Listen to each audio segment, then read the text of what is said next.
عنوان: گناہوں کی گٹھڑی اور دستار فضیلت۔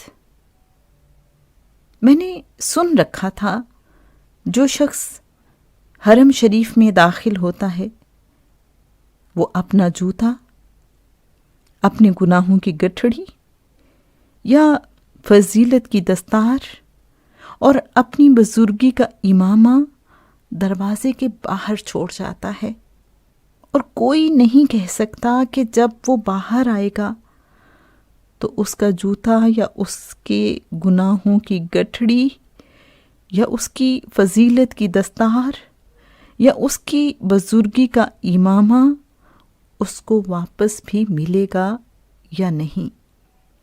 بعض لوگوں کے جوتے گم ہو جاتے ہیں، بعض لوگوں کی گناہوں کی گٹھڑیاں غائب ہو جاتی ہیں، بعض لوگ اپنی فضیلت و بزرگی سے محروم ہو جاتے ہیں۔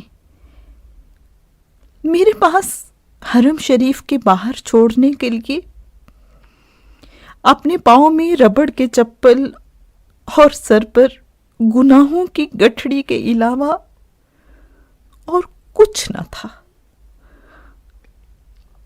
میں نے دل و جان سے دونوں کو اٹھا کر باہر پھینک مارا اور باب الاسلام کے راستے حرم شریف میں داخل ہو گیا۔ اندر قدم رکھتے ہی دم بھر کے لیے بجلی سی کوندی اور زمین کی کشش ثقل گویا ختم ہو گئی۔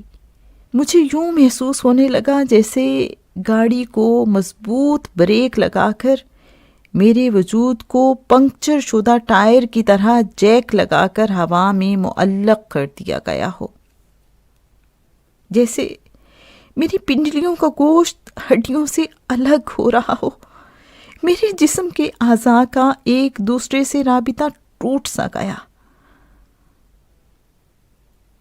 ہاتھ بے لوچ ہو کر لٹک سے گئے اور سر بھنور میں پھنسے ہوئے خس و خاشاک کی طرح بے بسی سے چکر کاٹنے لگا۔ اس طرح اپاہج سا ہو کر میں طواف کے لیے آگے بڑھنے کی بجائے بے ساختہ لڑکھڑا کر وہیں بیٹھ گیا۔